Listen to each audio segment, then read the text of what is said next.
on. Hold on. All right, moving on sports. Moving on sports, episode 10. Woo! Congratulations. I can't believe we made it. How exciting. The big 1-0. Sam, how we doing? Mid-February now. We just finished the Super Bowl. What did you think? The NFL season is over. I think it was a good year, right? Kind of a like a surprising year, but a typical year, I would say. It was. I feel almost that the NFL has gotten too big, and maybe I'm just the contrarian in me is just reacting to it, where it's just the NFL gets so much hype, so much viewership. You know, it's just such a cultural touch point. Where everyone just is really into it, most popular sport on earth, that I'm kind of like just not as interested in it. And maybe just the season's longer, Chiefs being in it again, the Packers losing. I don't know. It just felt kind of like corporate and uninspired to me. Yeah. I think they did set the record by a couple million for biggest views ever, which is kind of surprising considering it was pretty lopsided game. Mm-hmm. To be honest, I went to bed. Yeah. I mean, it was late, and I was just like, I don't really care anymore. And yeah, I don't know. It's a little bit of the Chiefs. It's a little bit of the Eagles. I don't know. There's something just kind of missing about it. I don't know if it's our time in our life or something, but maybe it is a longer season, and it's funny because they're trying to make it even longer now. So. The game though, I thought Mahomes and Reed would be a little better prepared for the Eagles defense, just because I thought, that defense line's going to dominate. So what do you do to attack it? Not that there are a lot of great options. I think one of the beauties is so they never blitz the entire game, the Eagles defense. They're just getting incredible pressure with 4 guys. And when you can drop 7 guys back into coverage or play zone, play man, mix it up, run stop. I mean, Zach Bond's playing incredible all year. I mean, I don't know. It's tough. It's tough no matter what you do, I guess. So, yeah, they kind of just had to play really mistake-free football. And I think one of Mahomes' weaknesses is he is kind of eventually he's going to just kind of run around and try to make plays. He's not a guy who just it's tough for these guys just take a couple yards every time. And yeah, eventually you get a couple sacks, you get banged up a little bit, and all of a sudden you're behind the sticks, and then you're down 24-0, and you're screwed. Yeah, I saw one thing where for Mahomes, where if his there's kind of a lot of weird stats that came out. If his O-line has more than one or more holding call in I don't know if it's playoff or Super Bowl specific, but something like that, he loses every single game. One where that's crazy. Yeah, right. One where just looking through the years, his I don't know if it was QB rating or just it was a lot of different factors. One, his time to throw was up, and then yards per attempt, and QB rating just is every single year it's kind of gone down. And this was on Reddit, and I don't remember exactly what kind of the conclusion was. But there was this famous. This is getting really in the weeds, but there's this famous Reddit post, 5 years ago, where this guy went, and it was all about if you take Mahomes and regress him towards the mean, he's just an average quarterback. And it's kind of duh, right? If you remove all the things that make him amazing, he's just going to be average. And it just everyone just got clowned on. It became kind of one of those stupid inside Reddit jokes. But it's kind of funny that he all this super exciting, special stuff it's kind of falling off, and he is regressing towards the mean. So it's this guy is kind of a prophet in a way. Definitely could tell that Kelsey just seems older, right? I think he had maybe a couple catches. He had some big time drops.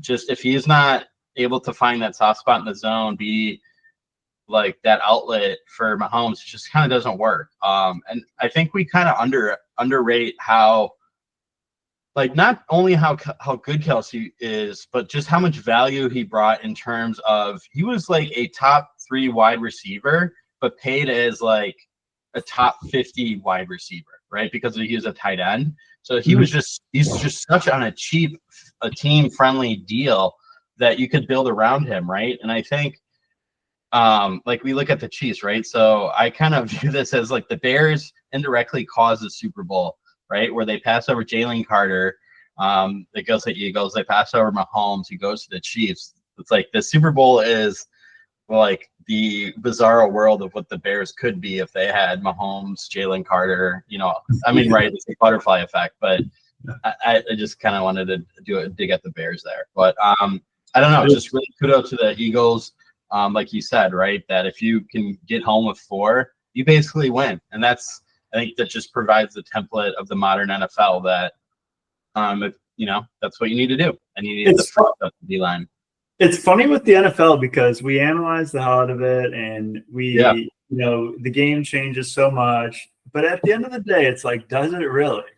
Yeah, it really really all is just the line of scrimmage. Like it's just who's bigger and stronger, who's gonna get after the quarterback, and who's gonna trenches. Trenches is the only thing that matters. The Eagles' offensive line played awesome too, and like I think Hurts is the man. I mean, I thought some of the hate he got this year was just kind of weird. I thought a lot of it was just like discussion, and he hit some great deep balls to AJ Brown. He hit the 4th down one, which was like clutch. The running ability, just everything he does is like, I think something too about him, just like the calm, cool, collected in those big moments. It's just nice to have like a guy like that. But when you have 5 guys in front of you who are just blocking their asses off too, and like taking a lot of pride in it.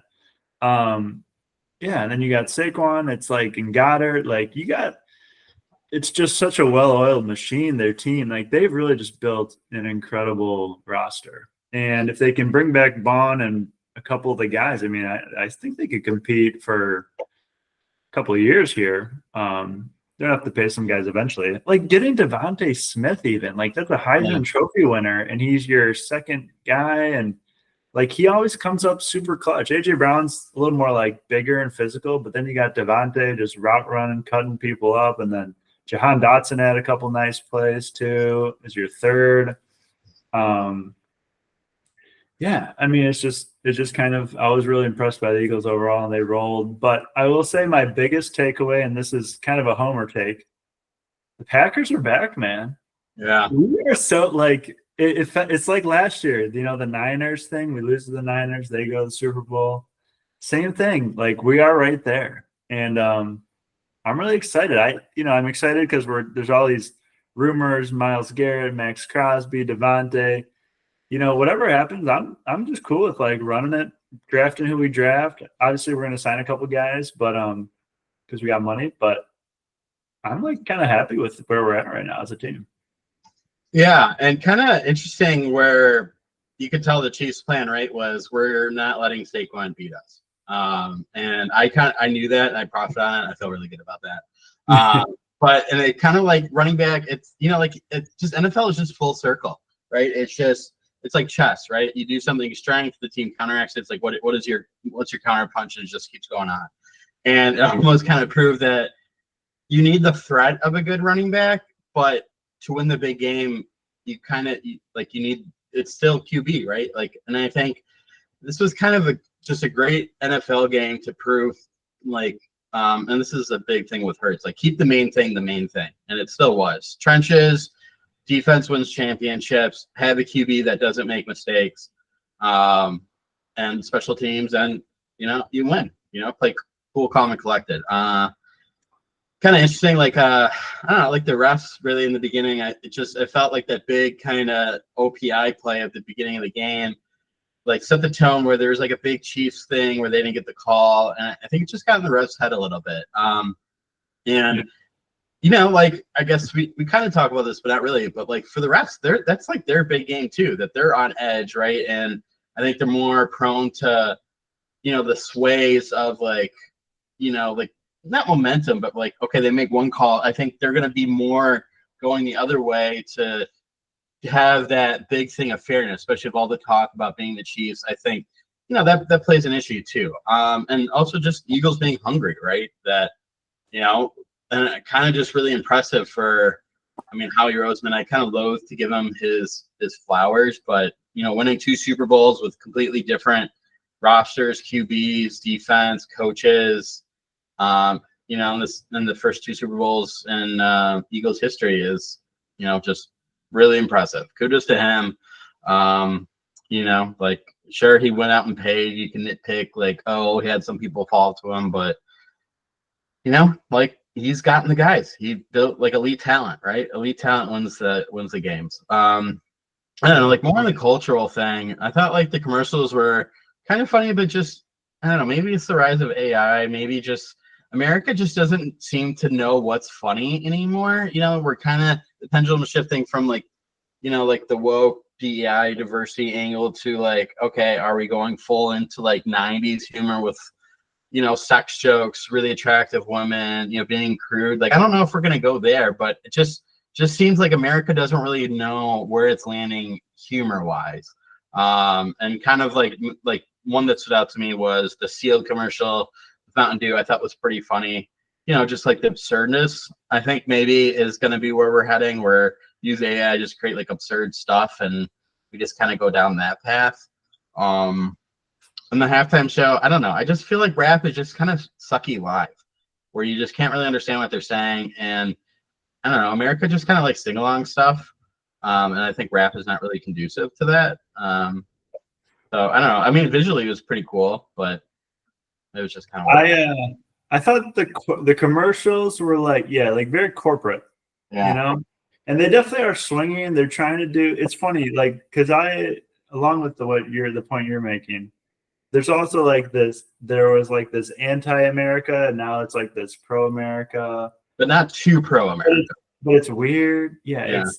It's I don't know. It just seems fake, and like I don't know. It just I think they're just overthinking all of it, to be honest, and just let some good writers, like there's great funny writers out there. There's great like Severance, you talk about like making a joke about corporate America, right? Like there's awesome creativity in America. Just let people wing it. And then you got like Kanye just doing insanity.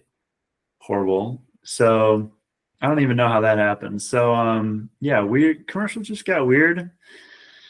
They're just not like what I used to be. We used to like watch them in class, we'd like talk about them, and it was great. And like I remember the Doritos commercials forever were always so funny, and like it was something you looked forward to. Even in the AFC and NFC championships, it would like be building up. And now it's just like I don't know. And part of it is like people have just freaked out so much over them, and there's so much talk about them. People are scared to do anything, and they would rather just. But I don't know if it's worth the $8 million anymore or whatever it is. I don't know.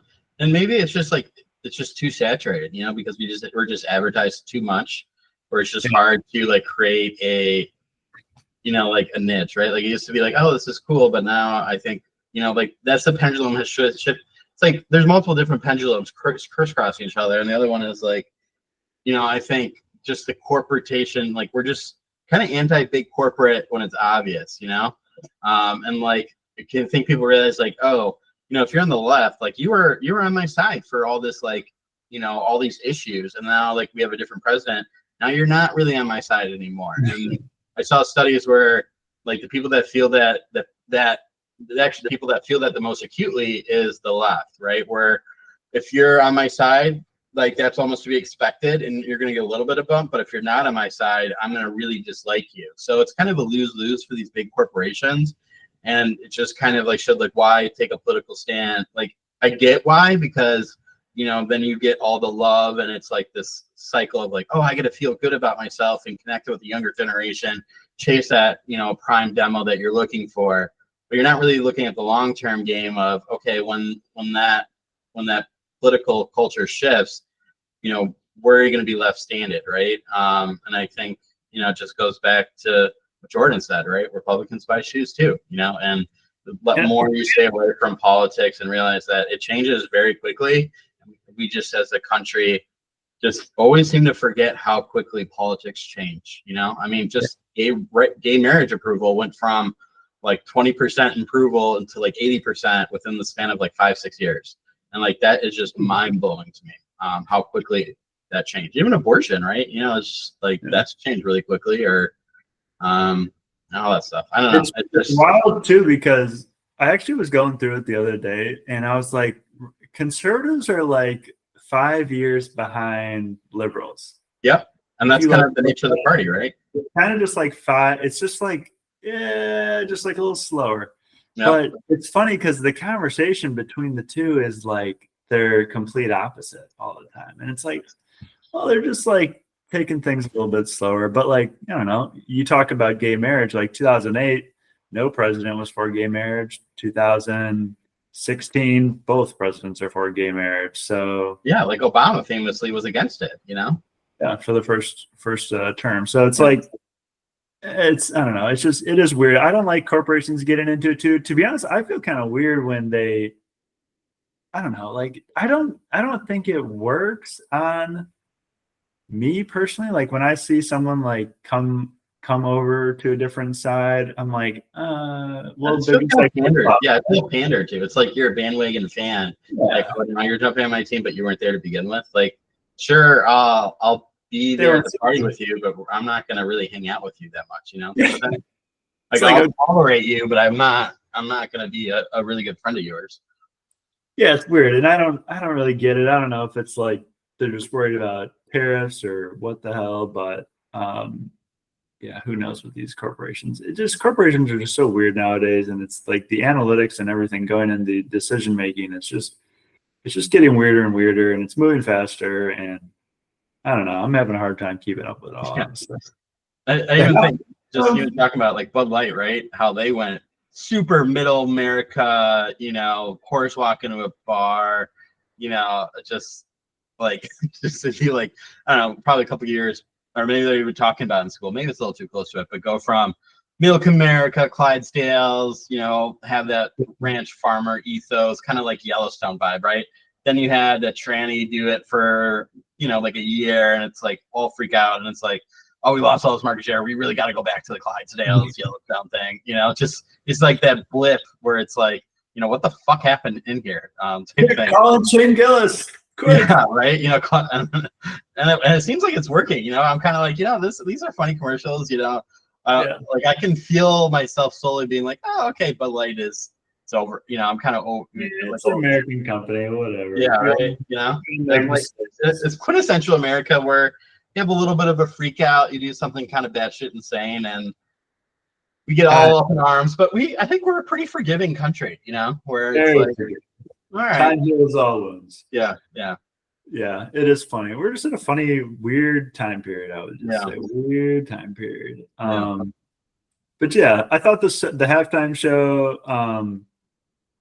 I'm with you. I just have a hard time like hearing rap, and to be honest, rap is like its own culture that world that I just do not live in.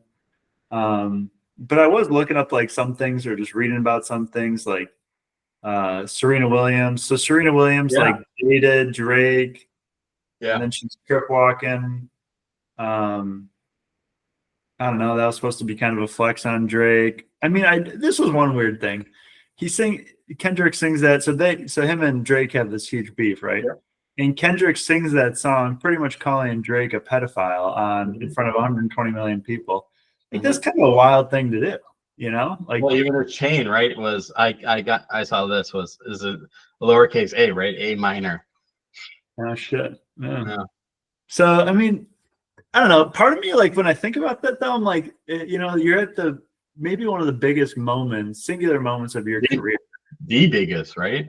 And you're kind of focusing on someone else. I think that's a little kind of weak. Like you should just be focused on your own music and like your own sharing it with the fans and spreading your own. And I guess you want to like use it to, and he did push some other messages too, like I'm sure, but it's kind of weird that becomes such a big part of it and everyone's talking about it. And I don't really care either way. Like Drake, I don't really listen to either of them. So I do think though, like what you're saying, I don't have the best ear for rap. I like more of the beats with rap, but I have like no idea what's going on half the time. My ears aren't good anyway, so. Well, interesting too about like Serena thing, right? So she's married to the former like one of the former CEOs of Reddit, which is just funny to me. Like, just really nerdy white guy. And like, if you're him, like, what are you feeling, right? That, oh, this is so important to my wife that like an ex-fling that go on stage and like rub it in his face that I'm over you, you know? It just, I mean, that's like mega cuck vibes.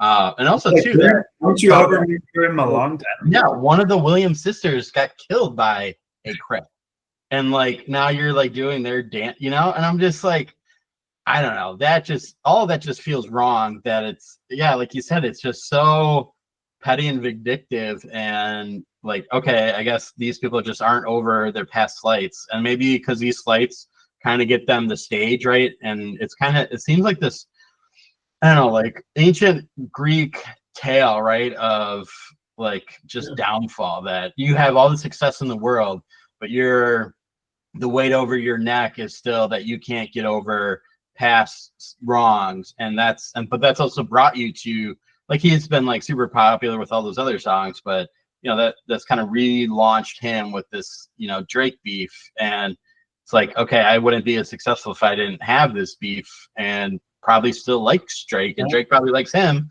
because he's still, you know, get the cultural prominence. And it's also weird because these guys are like, you know, getting their 40s and they're still trying to be like young and, you know, like, oh, with it. And it's just at like what point do you just like it feels like rap is just the one genre where, you know, like once you get to a certain point, it just feels weird, right? Like it's a young man's game, young woman's game.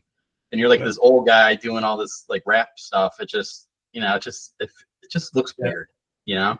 One thing is, have you ever heard, did Drake ever say, like, has he ever responded or what? I don't know. I think so, but like I'm not in the weeds on that. And I'm also trying to figure out like what's the prime demographic for this? Is it like 20-year-old people like are really into this, you know? But they seem more into like the Chappelle Roan, like the really weird mumble rapper type people. I guess it's just like who is the prime like demographic? And actually I know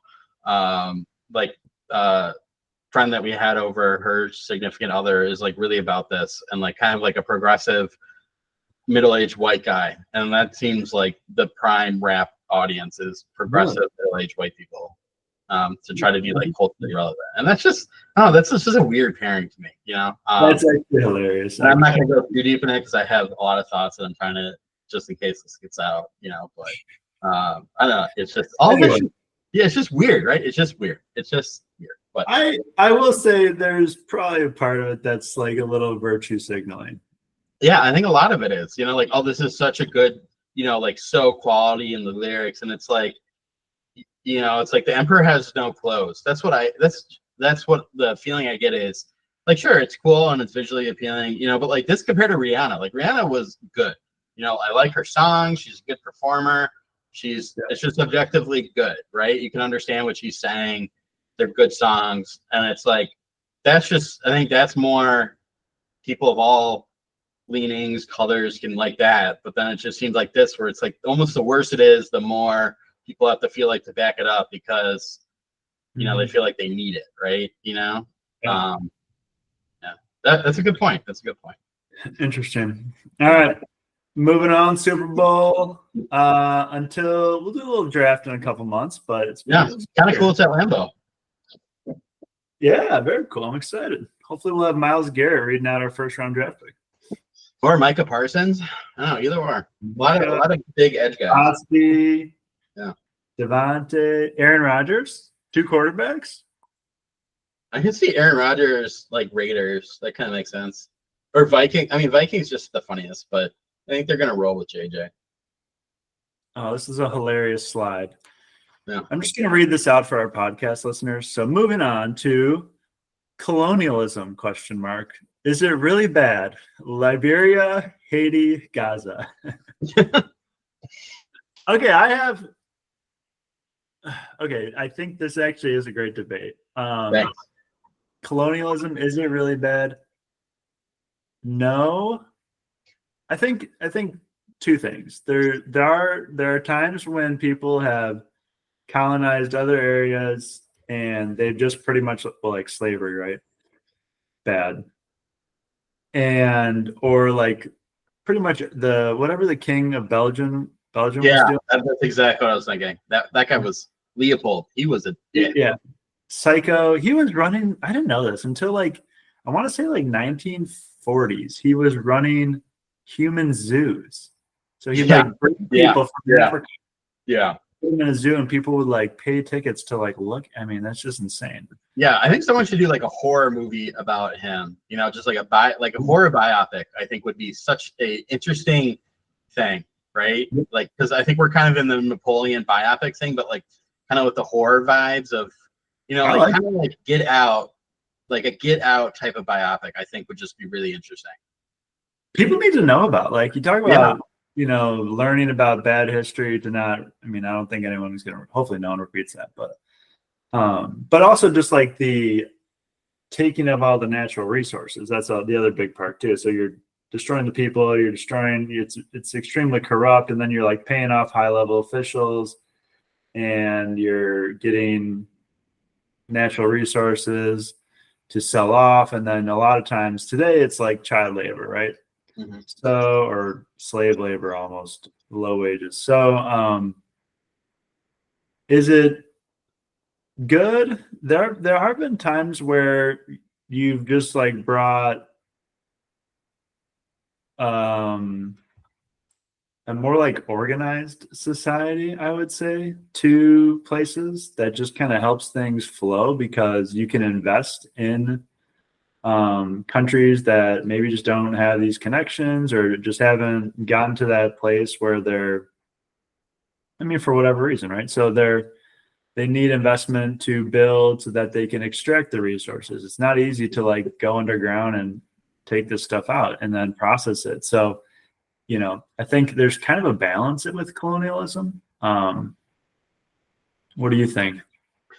Yeah, I think colonialism is like the modern day version of it that we actually see is like gentrification, right?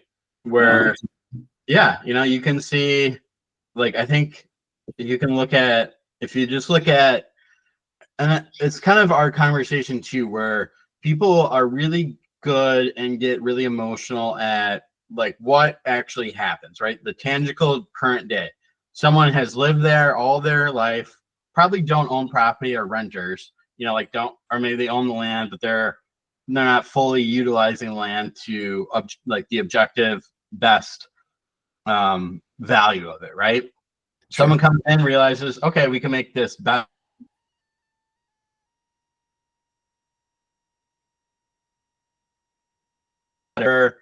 Like that's like a white man's, you know, like whatever better. And like that part of that I kind of agree with, right? Like our economic system under capitalism, like is better is just worth more, but is that really worth more? And just kind of the conversation of, you know, how is like one culture really better than the other, and like what goals are you trying to do? And I think that's kind of an interesting discussion that is not like we just kind of take for granted that, you know, being rich, like something increasing in money is just automatically better, right?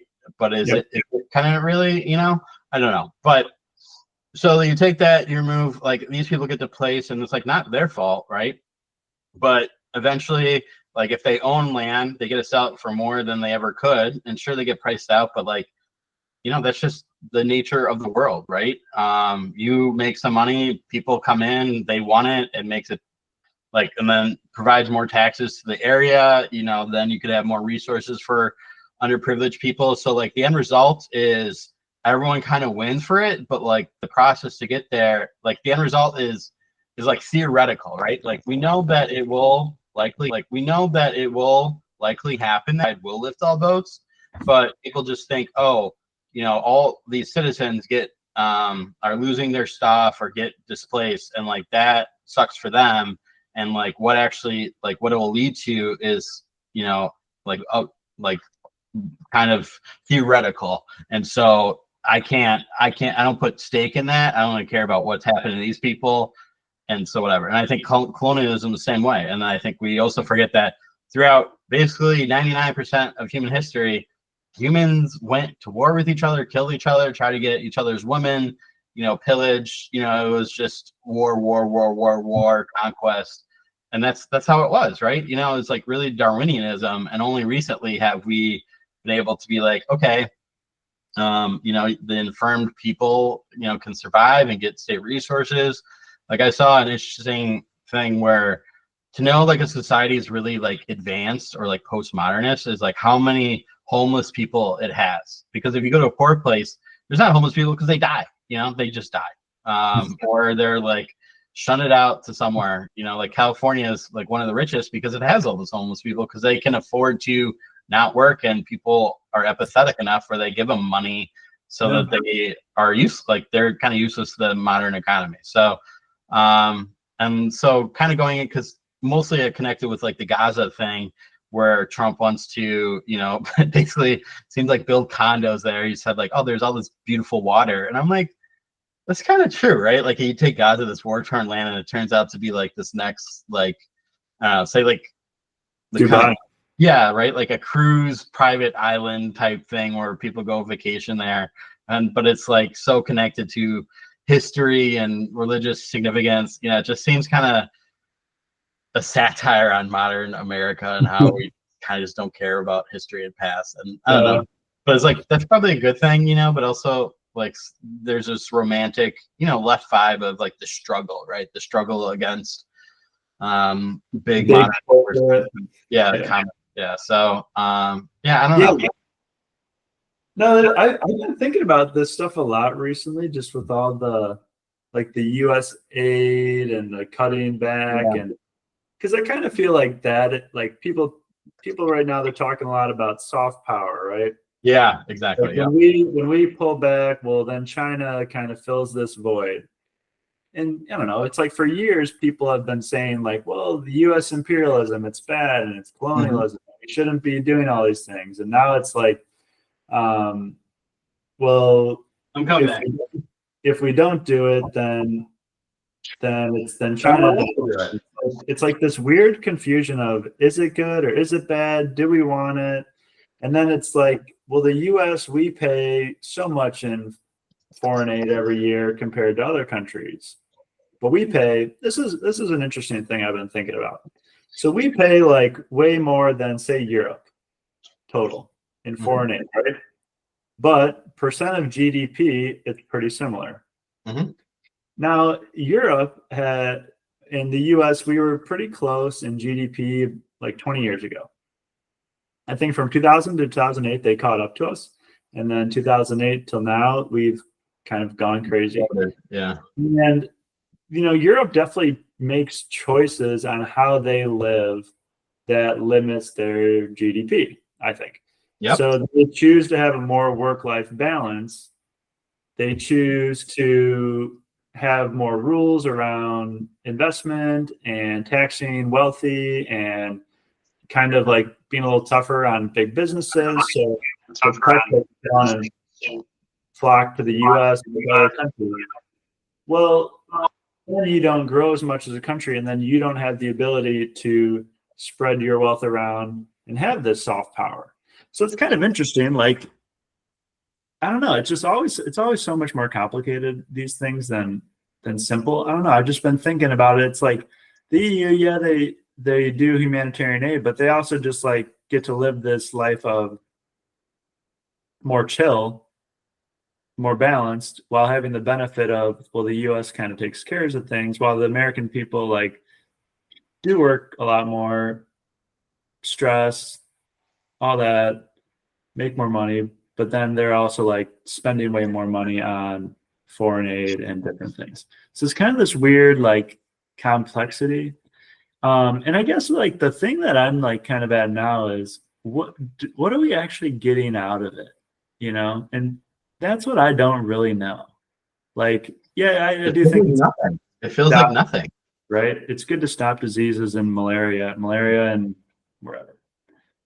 But is it actually like help? Is it like if China was the one who was stopping malaria in said country, what is actually wrong with that? Is okay, China do it, Right. Like, does that make China that much more powerful? I don't really understand the argument there.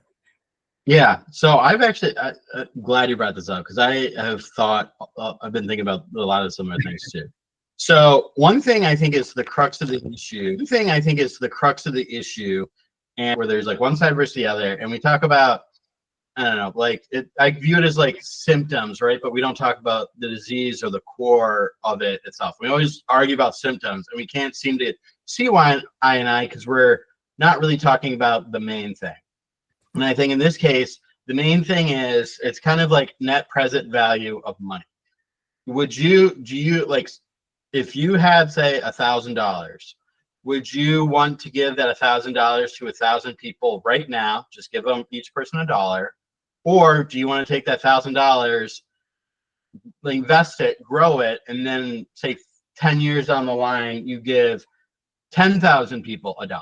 So what's more important, giving the current day people money, but a less amount of people that you're helping, or not help the current day people either as much or at all, but help a multitude more of future people, more money? And I think that is the left, and I don't know if it doesn't really probably map out perfectly well on left, right, but I think it kind of gets close. And like the left dimension is like, help the people now, right? These are the people that are alive. These are the people that matter.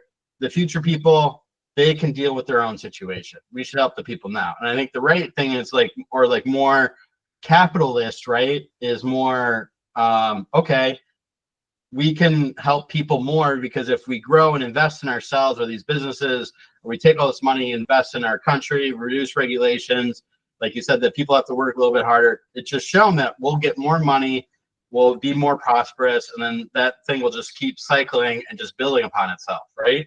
And I think that's really where the issue lies, is that the European is like, okay, let's just give everyone right now a really comfortable, nice life, right? And the America version is like, okay, you can still have a nice life, but if you get really rich, then these people can take their own money, they can give it to charity themselves, they'll have this huge spending power, they can, like basically everyone, even the poorest people in our country, has probably like a 55-inch flat screen TV, which is pretty incredible, right? And like access to internet, has a car, all this stuff, right? And one stat that just blows my mind is our poorest state, the average person, our poorest state is still wealthier than the average Londoner, right? Like the average UK person. And just like, I like, we always just forget how rich we are as a country, and just like, and like economic mobility too, right? That like people go into like these different classes pretty easily, and like our rich people end up falling out of it pretty easily too. And we do have a lot of economic mobility, and that's the beautiful thing about like meritocracy, is that, like if you have a good idea, you can make it in America, right? And I think like the tech boom and all these like dysregulations, like sure, you'll have kind of like the 2008s, but like weirdly enough, we've kind of done a pretty good job about that. The stock market has just kind of grown, and like I think having a 30-year fixed mortgage is like one of the best boons to American people that we don't appreciate, because no other country in the world does that. And just not only like how financially rewarded we are, but like the peace of mind that it's like this 30-year, I have it's my whole house. I don't have to worry about the interest rate. It's a very predictable payment. Sure, the taxes will go up a little bit, but like that's a very solid footing to build your future on, versus like Canada. You only get that for 5 years, and you have to remortgage your rate. Same thing with UK. And it's like, then you have to like, your interest payment could double, right? And it's like, fuck, I'm going to lose my house, and like, that's not a sustainable way to grow your economy. Yeah. And credit cards too, right? We use credit cards way more than other countries. And it's interesting though, because I think I just want the left to admit that capitalism is the way. I think that's ultimately, I'm like, you know what? If you guys want to do all this soft power, foreign aid, helping everyone out, well, then you have to admit that we got to make as much money as possible, and we got to catch it, and we got to let these people roll. Because I think I always come back to, at the end of the day, like, what makes America and this shining city on the hill has always been the people. Like, the people are creating companies and inventing new things and researching and technology and everything, and writing and movies and everything. And it's not the government. So like, the government just needs to back off and let the people do their thing. And obviously, like, you want to have some oversight, some general oversight, so things don't get too crazy. But yeah, I mean, I think it just comes back down to that. It's interesting though. Like, go ahead. Just one point. It's like, so it's like soft power. It's like we have the world's biggest hard dick power, you know, and it's like fuck soft power when you have all this big hard power, you know, like fuck it, you know, like who? And it doesn't, like, I think the soft power doesn't work. It could work for China because they control their media and their press and their people, so they can be like, oh, you know, we solved all this shit, right? And like they do it in a nasty way where they'll like build infrastructure for African places, but then it's like with these blue not debt payments, and then they basically just take a shit ton of resources when like that loan comes due. Versus us, where we just give shit out willy nilly, and unfortunately, it seems like a lot of it just goes to like the corrupt like powers, and then they like fuck over their populace more because they just get continuously funded. You know, it's like I think we're actually probably the biggest proponent, and like people are right against this, where it's like we're the biggest proponent of all the shitty despots in there because we just think like, oh, we give them all this money, but we don't like put the next thing of it where it's like they have the corrupt leaders there that take all this money and then they can buy all these weapons, and like, you know, once you have all this money, these people are going to be really reluctant to give all that money, that big spigot, away to anyone else or really share it. We just think like, oh, the goodness of our hearts, like they'll share it with their citizens. It'll be all kumbaya, you know, in like their country, because they're just like these poor, beautiful, magic children that want to help everyone. And it's like, no, they're people. They're people from like the past that they're super like territorial about resources. And if they have this big, you know, money, they have this big, you know, money dick shooting shoved in their heart as possible, and they're not gonna let anyone else grab that dick, you know. And like, and we think like, oh, like we want to help them. It's like, no, you help them by actually believing in them and like making the arena like the outside as safe as possible, that there's no violence, you know, like maybe like help them secure their borders, but they need to do the work themselves. And I think that's where it comes down to, is like the soft bigotry of low expectations, or the, you know, where it's like they don't, like the left doesn't believe that these people can actually do anything themselves.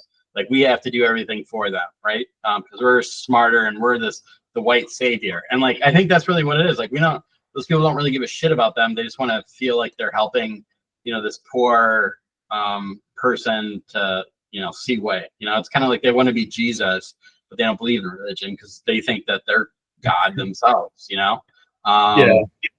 I like your point about the hard power, though. I think we're kind of seeing a little bit more of that. Like, yeah, it's all this fake. It's all this fake. It seems so like ungenuine too. And we've seen other countries kind of complain like, well, you're pushing like these weird angles, or like we'll give you money, but then you have to kind of teach these things, and it's like, can you know, I don't know. I'm kind of more for like let other countries be other countries. Like let them run. Like as long as their leaders are, I don't know. Obviously, we promote democracy around the world, so it's like you promote democracy, and then you kind of let people pick and choose which direction they want to go with it, and you know, for everyone, that's their own. And I think that other countries, they should be a little tougher on selling their natural resources. Mm-hmm.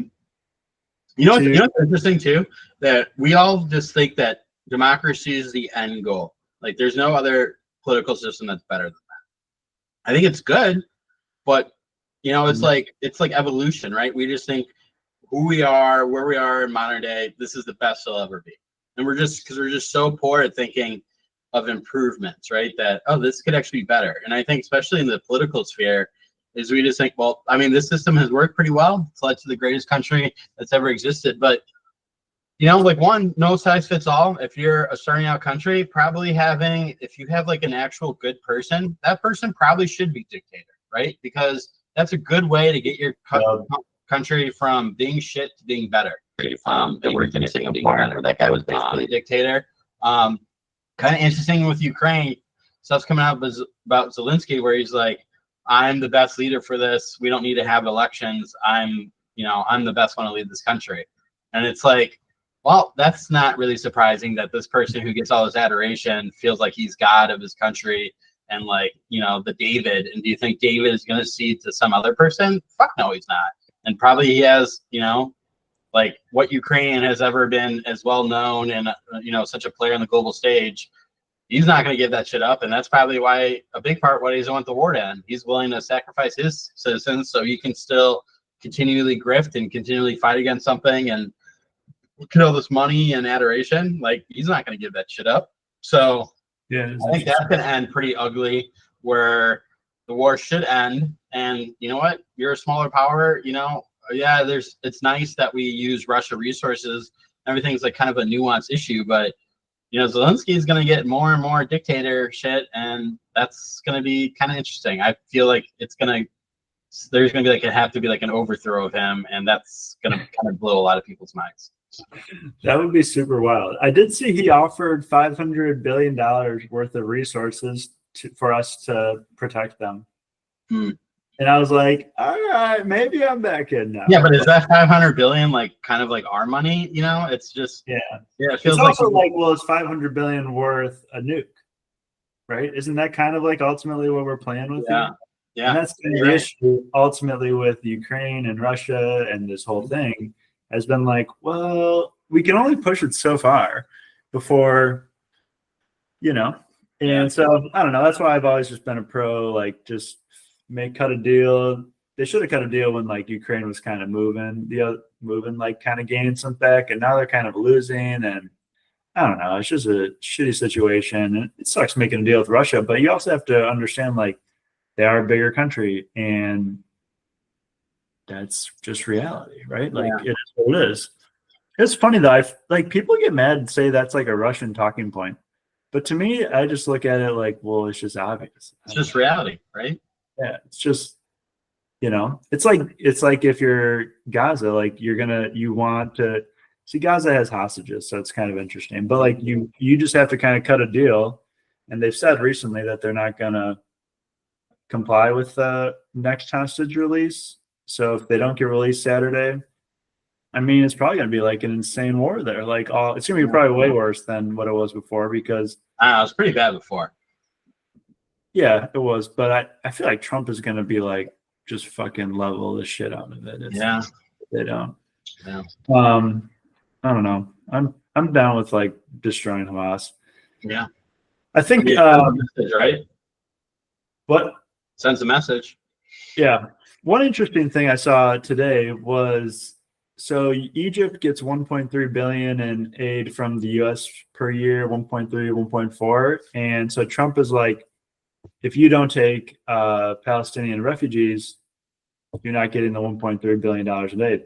And I think that's a perfect example of when to use, because if you think about it, say they come to America, well, then we're going to have to spend probably more than $1.3 billion on housing and everything. And it's in such a, like, it's their neighbor, the language barrier is not there. It just makes way more sense. And it's like, well, Egypt, what the hell are you guys doing? So I don't know. I think that's like a good time to use your strong, like, it's like, and that's, I guess when I see that, I'm like, what did that soft power gain us? We've been giving them aid for how many years for this soft power, but then when the rubber hits the road, they're not there to like pull up their end of the deal. That's how I kind of feel about it. So, all right, well then fuck this. Like, we're not paying you guys anymore for that shit. Yeah. All right, move on. That was good. That's probably enough of that. Top 3, bottom 3 places you've ever been. Wow. Okay. Did you have some in mind, or do you want to go back and forth? Like, because you've been traveling, kind of just interesting to talk about like places it seems kind of interesting. Top 3. I would say, I mean, Paris was amazing, I will say. Yeah. It's a really beautiful city. The people, it's fun because like it seems like you're walking around a fashion show almost. Like people are just always walking around in like the nicest clothes, and they're always just like ripping cigs. Everyone's skinny. It's funny too. Does anyone vape there, or is it just all cigs? Yeah, they do some vape too, but it's a lot more cigs. I would say less rolling, more rolling in Spain, less rolling in France. But I don't know. Everyone just looks like they're in a fashion show or something. And were you? Did you dress like? Were you like? Did you stick out, or were you like able, like, because you've been in Europe for a while? Were you able to like kind of fit in? I think I fit in okay. Mhm. I mean, I think my like hair and face just kind of sticks out naturally. Hmm. Or the Notre Dame sweatshirt to the Notre Dame. Yeah. So, I had to do that, but I think I'm okay. I mean, some people definitely stick out worse, but then you also, I don't know, you just have when you're in a city like that, you also get a lot of foreigners that are Yeah. like kind of doing their own thing as well. So, but one of the things that's awesome is like you can find so many great bakeries.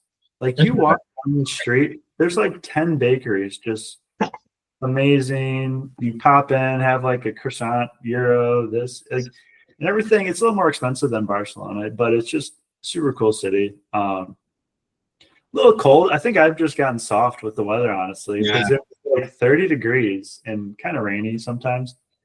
And I was like cold. And then you come back to Barcelona, it's 50, 60 today, and you're just like, oh, this is just This is what it is. Yeah. yeah. I think I just like Barcelona. I don't know. It's just something about and just like the comfort of your own space. Yeah. I'm excited for you guys to come visit. I think Barcelona might be a top 3 city. I mean, Really? Yeah.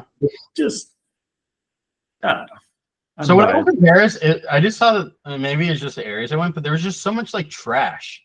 Was that like that when you were there? Like it just seemed like really dirty. What time of the year were you there? Like summer. So maybe that's why. Maybe it's just busier that time of the year. Yeah, So maybe there's like some strike or something going on. probably. Yeah. It's nice. It was nice going in February because I mean it's a little colder, but you like the Notre Dame, we walked up to it and I wasn't even thinking about going in, and it was like there was no line. I was like, oh, you want to just like pop in quick. You just Did you have to pay or was it no? No, it's free. There's there's just like a little security thing you just walk through, and then it's funny though, like Lauren's like they got like gift shop like in the church. It's like in the back of the church is like a huge counter and they're selling trinkets and they're selling weird shit. I mean like the Vatican is kind of like it's not in it, but like there's definitely like gift stuff, right?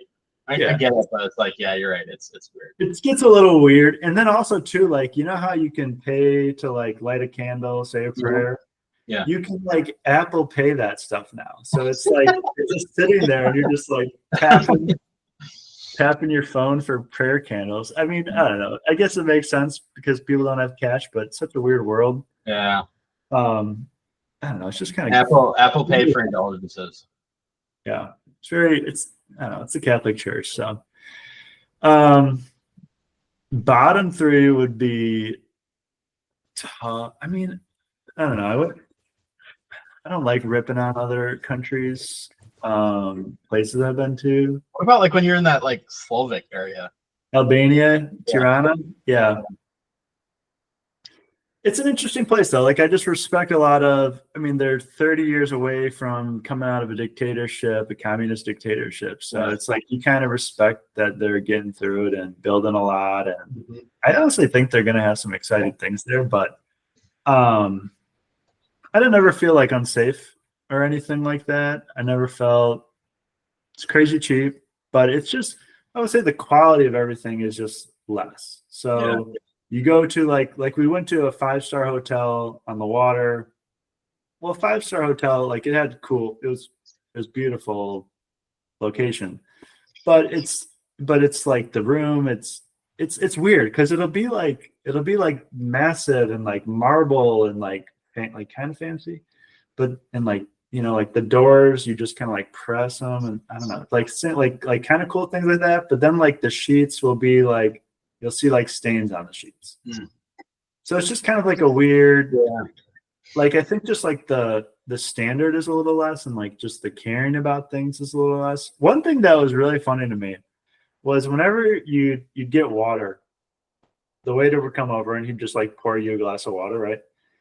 And he would like take the like a big bottle of water. He would take the whole thing and just like hold it upside down, and it would just be like fly, like splashing everywhere. And this happened like all the time, and I was just like, "What is?" Bro, just do it at an angle, man. Yeah, it's a little shit. Yeah. Like I don't know if they just weren't. I don't like that was one weird thing I just did not understand. I'm like, why are they just splashing the water? So just like kind of funny cultural things like that. I just there's not a ton of like tourism to do in Albania, but there were some cool like concerts and just local things, and the soccer, the Euro qualifier was going on. Hoping to travel more this summer. San Sebastian, I would probably say is a top 3 place. I'm hoping to go back soon. That's northern Spain, Basque Country, on the water. It's smaller, but decent sized city. They have a soccer team, and it's just beautiful. It's definitely like a wealthier, higher end area. I don't know what I would compare it to in the U.S. because it's like I almost want to think of like a La Jolla or something like that, like or San Diego kind of, just something like. The thing about Spain, it's like it just seems like there's these areas where there's just also no poor. You know what I mean? Like in America, it seems like you kind of get a mixture all the time. And I guess you got to have people working and stuff, but I don't know. There just seems to be areas where you just like everyone is very wealthy almost. I don't know. Maybe it's just certain areas. Like definitely like Switzerland. Like I remember like when we were there, like the homeless person like begging for change was like dressed in like Armani. And I'm just like, you're probably like wealthier than I am, asking for money. Like that kind of blew my mind that like everyone there just because like even like say at a hostel, it was like 200-300 euro, for like this really kind of bare bones, the cheapest thing, right? And it's just like, all right, like you just have to be like the barrier of entry just to exist in society is just so much money that like everyone is just kind of like the floor is just so high. Yeah, which is interesting. I read recently that 1 in 7 people are millionaires in Switzerland. Yeah, I bet. Just incredible. But then you kind of wonder, like, well, then, like, if everyone has a lot of money, then is everything? No one has a lot of money. Yeah, right. So, U.S. cities. I don't know. What are your favorite U.S. What's your favorite U.S. city to go to? I mean, I really like Savannah. I thought Savannah is just so unique, I guess like the uniqueness of it. That Rhode Island, like the Weekapaug area is really nice because it's just like small, like it's like a private community without being private, and just like everyone knows each other. You just walk, you go right to the beaches. I do like living in Chicago. I've really come to appreciate it. Just that you can like live in a big city, but like just have that neighborhood vibe. I think it's just really cool. Like it's just really unique in that way, where you just kind of have best of both worlds type of thing. Everything. I love like the 15-minute city. I know that's probably a liberal thing, but like, which is funny. I just think they're right about that walkable fit, it's so nice. Walking everywhere, nice out. If you want to like run to the store quick and grab something, grab it quick. You don't like you go out drinking, you don't have to worry about driving home or anything. Yeah, like working, like because it's like I think or it's just like you have to be in it to like appreciate it, right? And if you're not, like where you're driving and it's like, oh, you're dealing with all the traffic and parking, then it's like it sucks, right? It sucks, But like if you're in it, it's kind of like, why would you ever leave type thing? And it's kind of hard to leave, But then every time when I go back home, it's like, oh, it's so nice, just like there's no traffic, I don't have, it's just so less stressful driving. And I kind of get stressed driving, but like kind of like the city driving stresses me out. Like I'm always okay, like on the highway, whatever, like that's kind of like a peaceful thing for me. But like dealing with traffic, making like weird turns, because like Chicago has like all these weird turns where you have to make, and some of them are like blind, and that like stresses me out. Like I'm still like a kind of a country boy at heart for that. And like even like in Portugal, that was most stressful shit ever because it's like on like it's so tight and you're like all these inclines, and I don't know, like that freaked me out. But like I really actually, speaking of like Portugal, like we went to like that Six Senses place, and it's like El Domo. I don't know, that place was, I mean, incredible. Even like Italy, Greece, because it's just like it feels kind of like not like purgatory in a way, but like kind of like half heaven, half earth, where everything is just peaceful bliss. Like I don't know how you could ever work there. Like if you just live there, I guess you get used to it, right? But just being surrounded by I don't know, like all the vineyards, rolling hills, wine, cheese, pasta, just kind of just doesn't get you going, right? And I think like kind of live in America in the cold winters where it's like, all right, like I just got to focus on work just to do it, grind type of thing. Worst places like Macon, Georgia. That always sticks out to me. It was like so many places were burnt down, poor, it just looked like kind of like an economic bomb went off, but no one cares to fix it. Gary, like some places in New Jersey that were like, it's just like so much concrete. One funny one in Tirana was, so when we got there, our plane landed at like 12:30, and you enter in this country and you just kind of have like no idea. And so we get off, we get our bags. It was like really easy. It wasn't the biggest airport, and you always like never know what to expect. Like, oh, are they going to check our passports? Are they going to care? And it was like the easiest thing ever. I don't think they really have like harsh rules. If you're an American, you can kind of come to Albania. You can stay up for a year for just if you want, if you can. And then I think you can apply if you want to stay longer. But so like our Airbnb host, she lived in London, and she set up her sister like lived in the apartment across from where we were staying. And so she set up like a car for us. So we're like, so where's the cab? And she was like, he's outside by the KFC. And I'm like, what is a KFC? And like you walk out the front door of the airport, massive Kentucky Fried Chicken. And it's just like, where are we? And the guy's standing there, and he like drives us, and it's like 1 a.m. on the roads. And like, I had read all these things the week before because I just didn't really know what to expect. Yeah. And so many videos online, like I was watching YouTube videos. It's just the same stuff. It's like, oh, here's the main square.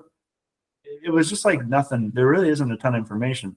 So, and we spent over 3 weeks there. So but I read about how like there's all these car accidents, and like the driving is horrible, and like it's crazy, and people die all the time. So I'm like kind of nervous about this hour drive to our 45-minute drive to our apartment. And like the guy, we're on like a freeway or like a highway where cars were passing each other, and he is just like cruising, but he kept like passing cars and like going in the oncoming lane, and he would like push it with some of these cars coming at us. And I'm just like sitting there like, oh my God. Like, yeah. I don't know. I just felt like I was like, it's 1 a.m. I'm like tripping out. I'm like in Albania. We're like, and I'm just like, this is just such a funny, odd experience. And then we went to this. Well, it was like a bunker. So the guy, the dictator, for like all those years, he was like really scared that they were going to get nuked by nearby countries. So he built bunkers all over the place. He like built up the military. He spent a lot on military and building like that. And so we went and visited like one of his bunkers, and that was super wild. Like I didn't feel great in there, to be honest, because like you go in this, it's like built in the side of the mountain, and you go downhill. So you walk in at first, and because they're scared of nukes, the first thing is like these shower rooms. You're supposed to like shower off. You don't do it, but and it's built. It looks like it's built in like the 1950s. So it's like very old, and it's tight. You walk in, and it's like his quarters, and it's like a little office, and then like his bedroom, and you can like hear his voice on a phone or something like that. And the whole like theme of this is to kind of like remind you of what happened, and like not to let this happen again. Like start, and it's like, so it's super creepy in there. So they're playing like sirens go off like randomly, and like there's just like this dripping water sound the whole time, and you're just like going through like down deeper and deeper into this bunker. And like honestly, after like I don't know, I was in there for probably a half hour. I was like, I just gotta get I would be so claustrophobic. Yeah, I got super claustrophobic, and then ever since then I've been like way more sensitive to. I'm like, not feel good, but like a horror thing, but like it was like, this is a haunted house, but like this is the worst part. I think this is what really got me. You walk in and there's this big sign on the door. It says, randomly the lights shut off. Like, don't freak out. The generator will turn them on like within a couple minutes. Just don't move. I was like, What the fuck? that is horrifying to me. Yeah. Like, no, I'm not. So, and I guess I had my phone, but I don't know. I just was not feeling that. So I like went out there. I don't know. I just was like imagining like being a soldier and you're just living under this dictatorship, and they're like, all right, you got to go in there. Like, you're living in there and you just have no control over anything. And just, I don't know, my mind was wandering a little bit. But after we take the cab ride home, and the guy, he was kind of funny and outgoing. And he's like, yeah, you should rent a car. Like, just drive. It's big deal. Like, no, he's like, it's much safer now. Everyone's way better now. And I'm like, well, I don't know if I'm going to drive. He's like, yeah, it's cheap. Why not do it? He's like, no, it's way better. And we're at a stoplight, turning left. And he's like, yeah, it's way better. And then he just turns left and like totally cuts off this car coming. And I'm like, dude, this is what I'm talking about. I'm like, what was I doing before? Yeah, like that's the improvement. Like, Jesus Christ. So I'm like, yeah, I think I'm gonna cab it. But it was an interesting experience. Rome, I think, was one of the coolest cities, just with all the history. And I just loved walking around in like the Colosseum, the Vatican, the castles. I don't know. I just kind of have I think I just have like a love for medieval times too, and like Robin Hood, and growing up on that, like those movies and that time period, and knights and crusades, and I don't know, just kind of hits with me. Everything like is like big and impressive. I think that's one thing about like Europe is just like, I don't know, it's just like everything's like all the normal stuff is like impressive. Yeah, it's Paris. I felt like that. Paris, it just felt like every building was like just kind of beautiful. Yeah. But yeah, I don't know if maybe it's just different, so it just feels like unique. But it does seem like they care a little bit more. Yeah. Just like structures of things. Oh, back to your Savannah thing. So I was thinking, I said this the other day. I was like, maybe because we're trying to figure out how we can like live, but also like missing family and friends and all that and stuff. But like, love Barcelona, want to stay here. So I was like, what if we just like came back, and maybe probably not this year, but like in the future, if we could somehow get to this place where we could go to Savannah and like rent a house for like a month.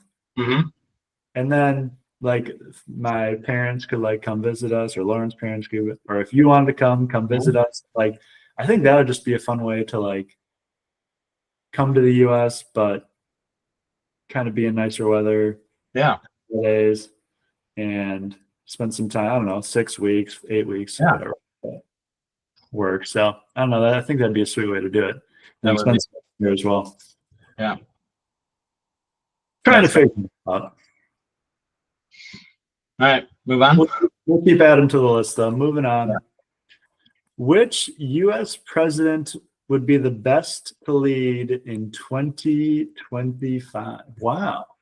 Yeah, so I think like you just take them, and wherever they are, you drop them in. So like the more, so even like George Washington, then he would have to learn basically right there. Yeah, right. Like how smartphones, history, like the Civil War happened. America. So I think it's not just like they're here. I guess maybe you could take it the other way, where it's like, if they were just born, but so they would have I think it's kind of more interesting, like, so like they would have to learn all that, and like there'd be kind of like the learning curve, because it's like, it's like, do we really need a George Washington type right now? I don't know. Abraham Lincoln type. I don't know. But I don't know. All right, here's a hot take, and I think he's actually I think he is an underrated president. Richard Nixon. Yeah, that's interesting. Yeah. And I think he honestly did a lot of these things that we're kind of seeing right now, like more populist ideas, cutting back, limiting the powers of like intelligence. I think Nixon was kind of that guy. And his scandals like wouldn't even be a thing. Like who gives a shit, It was, it was like compared to like modern stuff, it's like, oh, you're spying on someone, like, whatever. Yeah, it's like expected nowadays, right? I mean, I think that's what the whole like the whole Russia collusion thing was kind of also like their way of spying on Trump. Yeah. So in a sense, um, him or maybe John F. Kennedy would be like Yeah. kind of like your celebrity, Like have a vision. kind of like the vision, Yeah. good, like the good guy, like people were just excited for. Young. Space Race to Mars. Yeah, a little bit younger. I want to just get something like that. We're back in. I think we just need to like compete as a country against not war, but like a space race. I want to like a space race against China. Yeah. We need like we need like some like to do vision, like some unifying cause. I think to all get by. Yeah, and we just are missing like that, and then and obviously it's like I don't know what we're doing right now, but we're not doing anything like super exciting. Like we have like all these different company. Even it's kind of weird to me. Even like we have like 5 different companies that are kind of doing the same thing, like Blue Origin and SpaceX and Boeing. And it's like they're competing against each other, but they're like kind of friendly with each other, and they're all working with NASA. Like I kind of would just rather them like all join forces and against something else, whatever that could be. So I don't know. I would just maybe JFK or Nixon. So I guess the 60s or 70s guys. I was thinking kind of like Reagan. I mean, that's kind of easy maybe because I think Trump is like modern day Reagan, just kind of shittier version of him. Or because like Reagan is like the same kind of like just populist president, but Reagan's message was so much more positive. And like Trump's message isn't like it's positive and negative, and I get it, and that kind of works, right? That it's like you kind of have to call a spade, but also like America's awesome, right? And I think that's just sorely was missed. That like we it's good to focus on our past sins and like still the current sins, but also like being like honest that like we're still the best country in the world, right? And like celebrating that is a-okay and a good thing to do.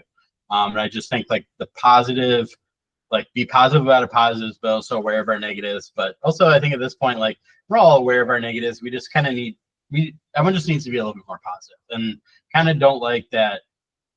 Just was thinking that like being a doomer, just being like, oh, like this is the worst thing that's ever happened. It's almost like gives like social cachet towards it. And it's like, oh, I am so much more in tune with current state of affairs if I'm like so negative about this, I'm like, oh, like, all the comparisons to Hitler and stuff, which is, it always just feels weird to me, like we're almost like we want that to be a fascist so we can be right. And like someone, like, it's almost like you want to go against something so you can like feel like you're like people want to be martyrs, like we're like all those people, like that random guy that lit himself on fire in protest to, I don't know, like the Jewish thing, and it's like people want to be martyrs, but for like causes that aren't like that serious, like we're not having like we had a civil war, right? And we had, like fight against Germany and like slavery and civil rights, like the modern day issues is like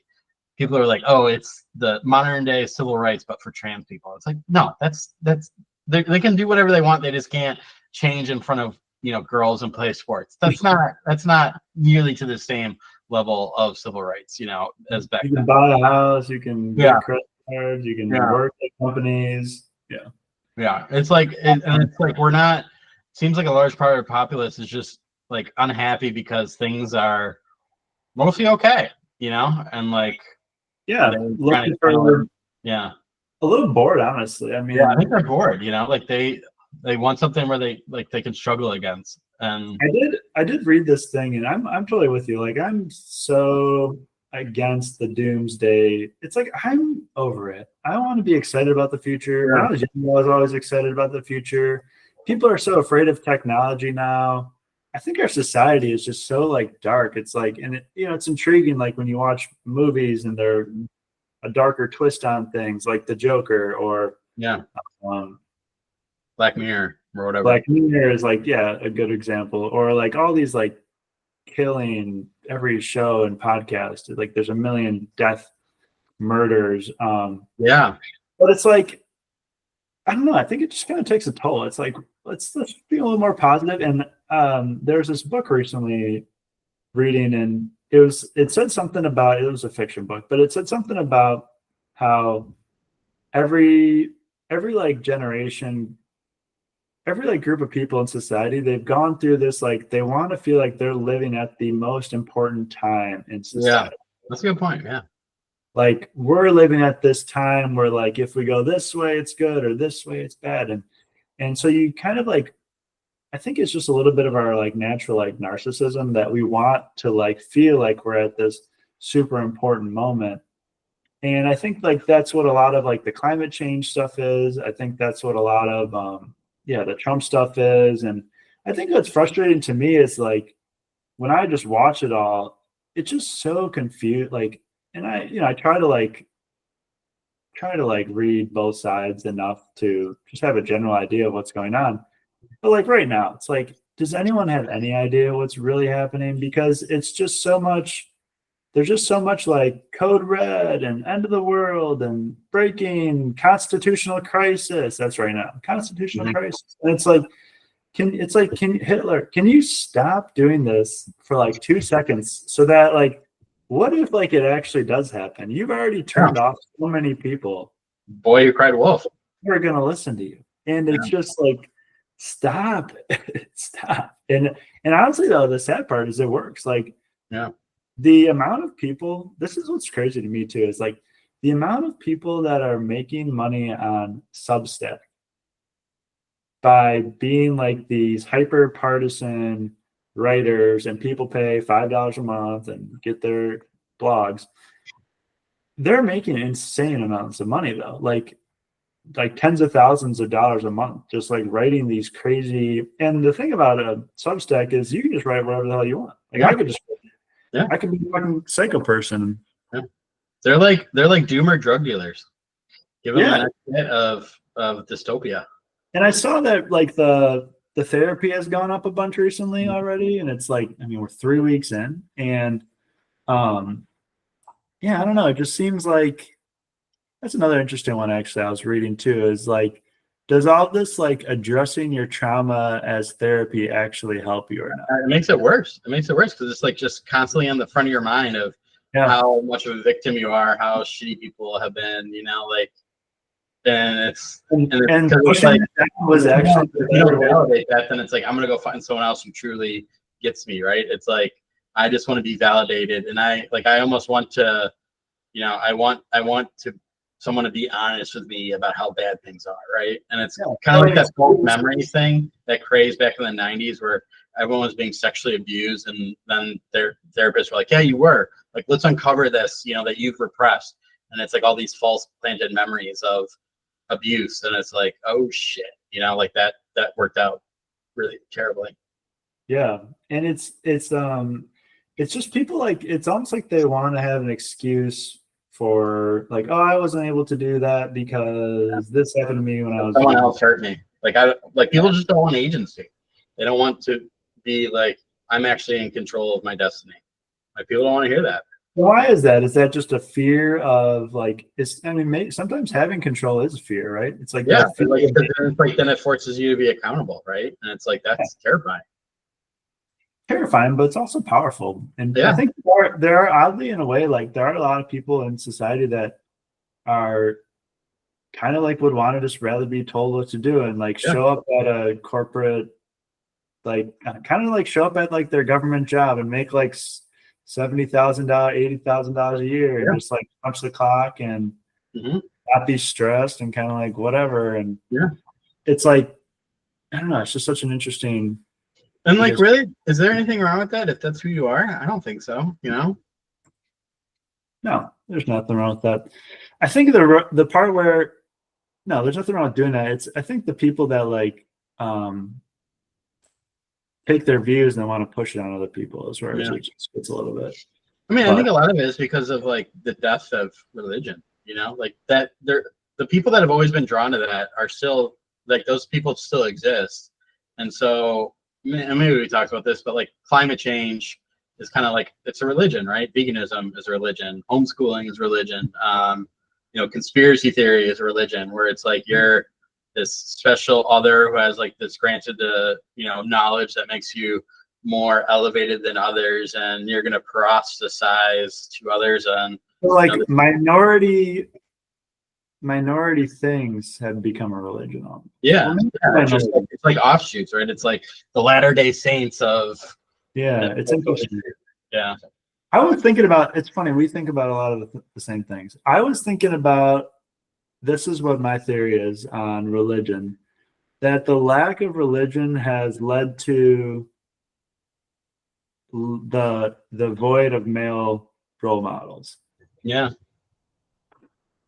And I mean, regardless of like, I guess the religion side, I think just like something about like going to church when you're younger and seeing like other people, business leaders, community. Mm-hmm. And I feel like when you pull back, it just kind of community is really what you're looking for, right? And when you pull back like something that like kind of forces you to be a part of this community, I think religion also is like you're supposed to humble yourself, right? So it's like everyone's kind of the same and equal when you go, like you're all sitting in the pews together. Mm-hmm. Well, and that's kind of a cool thing. It's like you can kind of believe you could be anyone here. Mm-hmm. And when we like lost that, we've like stripped away so many of these community things in society because maybe there are parts that are negative, but like we've like the losses that we've taken with them have been big too. And it's, I don't know, I've been thinking about it too. It's like, no, I 100% agree, right? And then you like, okay, you meet a Trump supporter at church, or you meet like someone that has like a gay kid, right? Like realize like, oh, like most people are mostly normal, right? And like they may view differently, but like we're so much more alike than we are different. And like every basically human being just wants to feel safe, secure, care about their family and their friends, and like have like freedom and safety.